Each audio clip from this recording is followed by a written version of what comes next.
Eh bien, nous pourrions directement faire notre table ronde. Il est presque 10h30 et j'espère que vous allez encore me supporter et par la suite faire un petit panel jusqu'à la pause café. Mais je ne vais pas être trop filandreux car je peux dire une chose, je ne suis pas un expert en politique de la santé, donc je ne m'y prononcerai pas trop, sinon il y aurait trop de savoir contre moi. Donc, j'aimerais m'abstractiser un tout petit peu et ce n'est pas aléatoire que vous ne voyez rien. Et j'aimerais non pas qu'on ne se concentre trop sur les images, mais que nous puissions peut-être reculer un tout petit peu pour mieux rebondir. Nous avons nos élections nationales pour la Chambre haute et la Chambre populaire. Et savez-vous, quand il s'est clarifié quel est le résultat de de ces élections?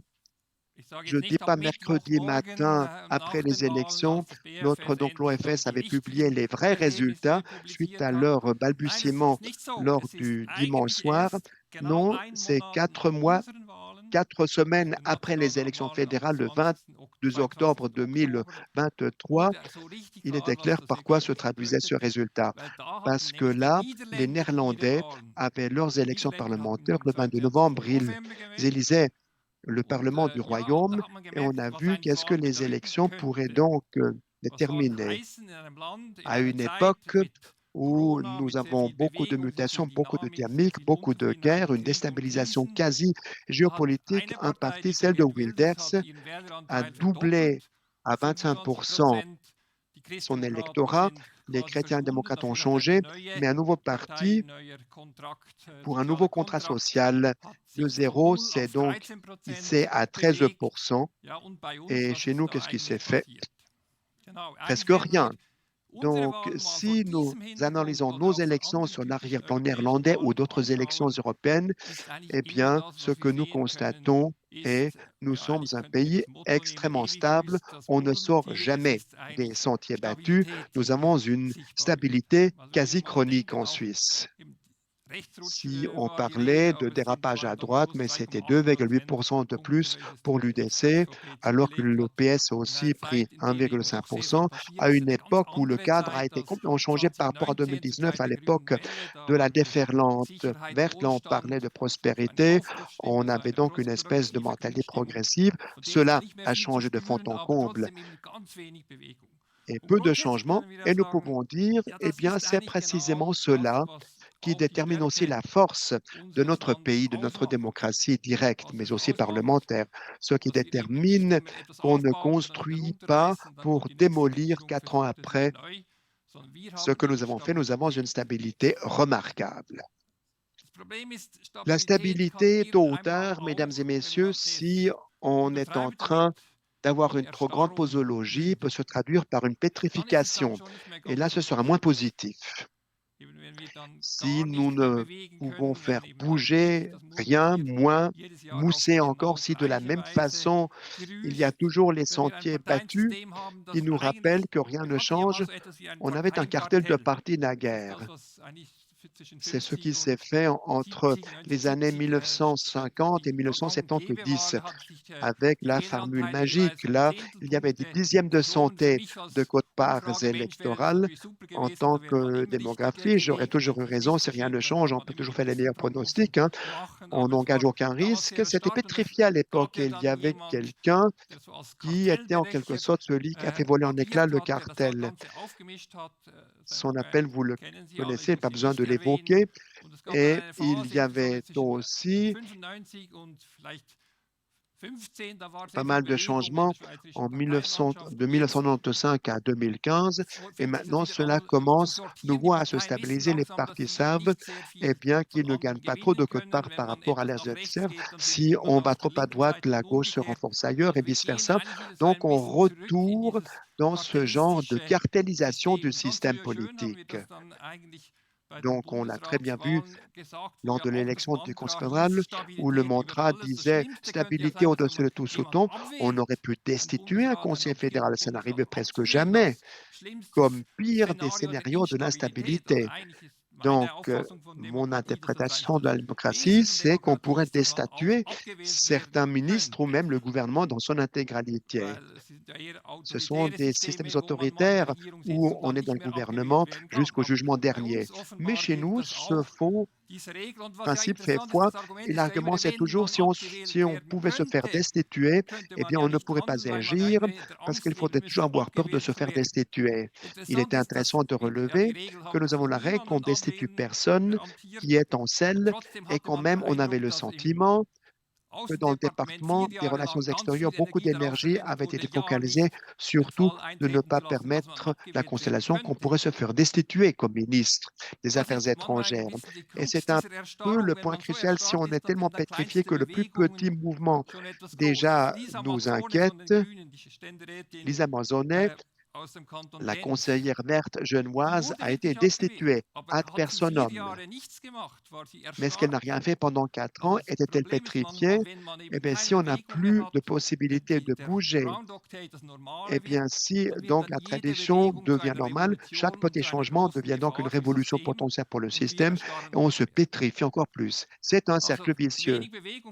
Beaucoup de mouvements, beaucoup de stabilité, hein, évidemment, des côtés positifs, mais des côtés aussi problématiques. Est-ce que rien ne se fait dans la politique suisse, dans sa topographie? Je dis que oui, mais cela s'explique moins par des quotes-parts, par des pertes et par des gains électoraux, mais plutôt par ce qui se fait à l'intérieur de la texture, de la complexion de la politique. Et ce qui s'est mu, ce qui a bougé, vous le voyez sur ce chart, on parlait donc d'un dérapage à droite, eh bien, on a déterminé comment les partis politiques, d'après leur mot d'ordre politique, se situent dans le territoire politique. Mot d'ordre lors de votation, et nous avons aussi donc les électeurs suisses parce qu'ils votent donc sur ceux qu'ont recommandé les partis politiques. Si le souvent populaire, c'est ici en deux dimensions. À gauche, nous avons donc plutôt donc une interprétation de prospérité, l'autre en matière donc plutôt autoritaire, conservateur, donc libéral versus conservateur, changement versus stabilisation. Ce qu'on voit, des choses ont changé. D'une part, la population votante entre cette première période de 11-16 et 17-23 a donc fait un petit mouvement à gauche et deux partis du centre, eh bien, se sont gauchisés. Là, le centre, le PDC est toujours à droite.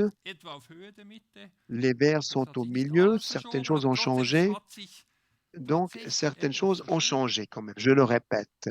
Et on le voit très bien si vous regardez, eh bien, la topographie des votes en Suisse. Je ne sais pas si vous êtes conscients, mesdames et messieurs, combien d'initiatives le Parti socialiste avait lancé jusqu'à cette date et qu'il a gagné, le Parti socialiste. Une seule. C'était en 1919 l'introduction de la proportionnalité pour le Conseil national. Là, les conservateurs catholiques ont donc donné un coup de main parce qu'ils voulaient battre en bêche la majorité radicale. Mais il n'y avait jamais d'initiative de politique sociale qui eût été majoritaire. Jusqu'à nouvel avis. Moi, je suis avant ce temps-là.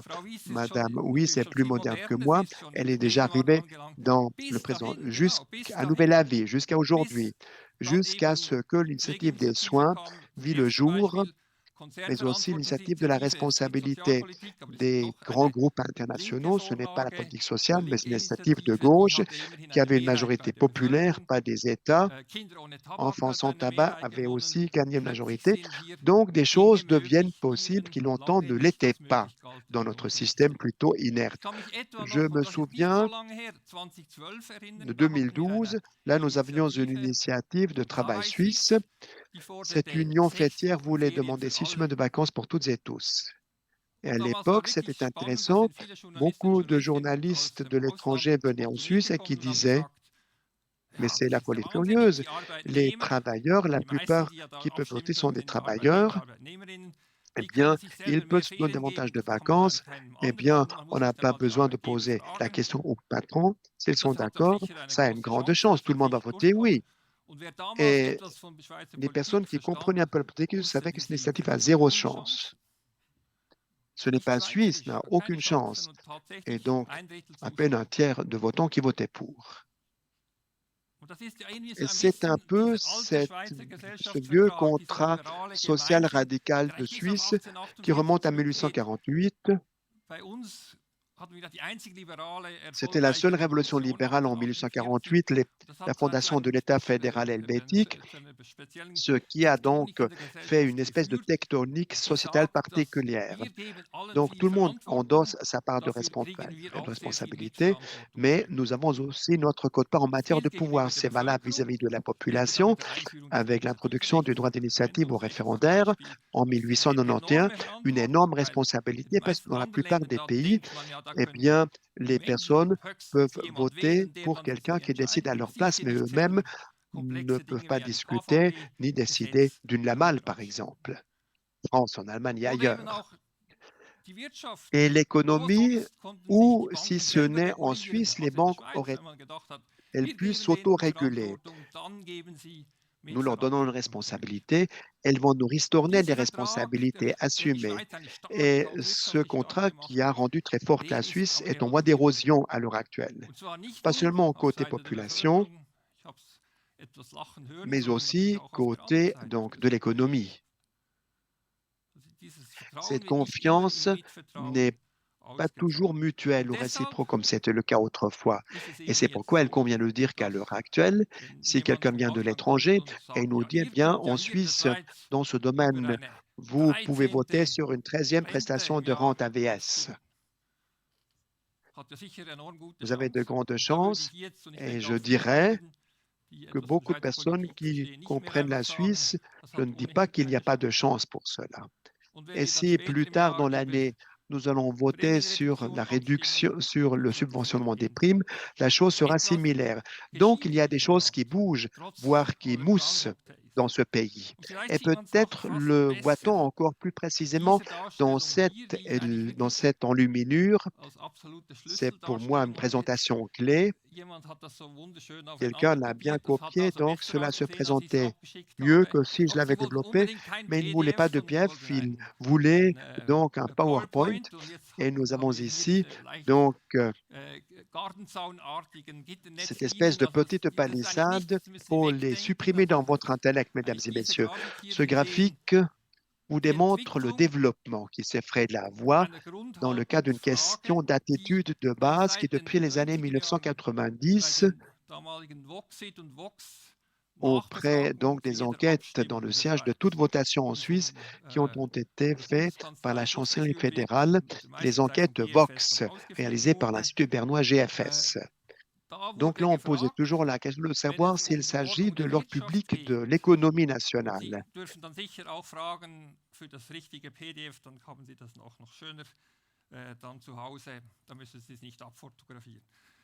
Donc la question était la suivante.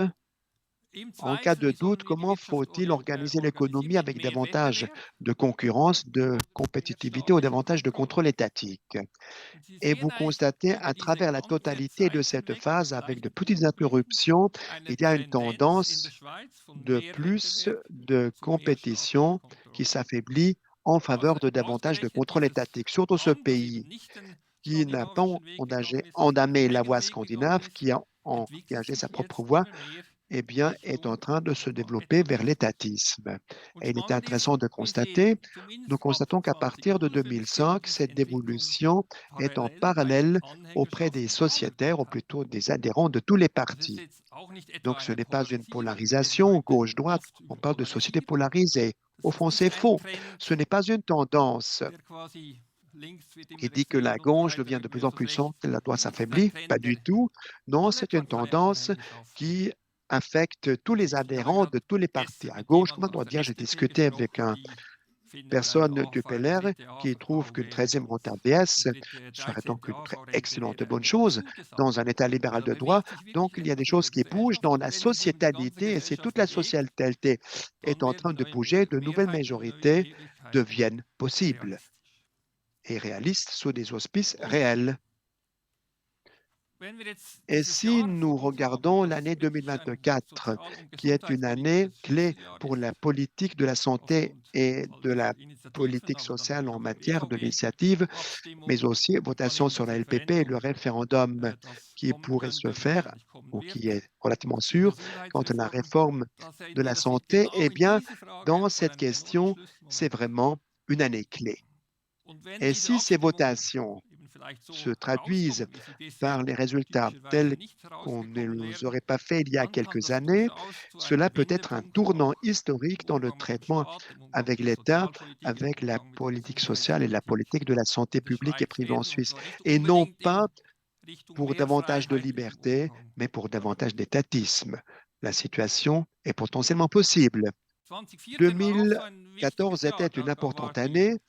Il y avait l'initiative UDC contre l'immigration de masse qui a été acceptée, qui n'a pas été appliquée, mais c'était un tournant parce que jusqu'en 2014, nous avions donc un développement progressif depuis 1992 avec les bilatérales 1 et 2. Et depuis lors, nous sommes dans une phase plutôt défensive qui va dans une autre direction. Même si les initiatives ne sont pas appliquées comme celle de l'UDC il y a 10 ans, peuvent impacter gravement la dynamique politique, les excitations sur la couple fédérale, qui on écoute, qui on n'écoute pas, peuvent jouer un rôle très important. C'est pourquoi je suis d'avis, quant à moi, que nous sommes là à la veille d'un tournant pour parler de 2024. Cet développement est aussi à retracer dans le temps davantage de productivisme, davantage de protection. Donc, les partis politiques qui ont revendiqué quelque chose à l'attention de la population, renonciation dans le domaine du climat ou davantage de prestations pour l'économie, donc les Verts et le PLR, ils ont perdu massivement, et les partis qui ont promis certaines prestations, davantage de protection contre ce méchant grand monde, l'UDC, ou davantage de protection par rapport au rugissement de la tempête néolibérale, le PS, ces deux partis ont gagné, c'est une simplification, mais elle n'est pas fausse. Elle démontre l'attitude de base dans cette République. On s'éloigne de ce libéralisme pour se mouvoir vers un certain, je l'appelle, socialo-conservativisme.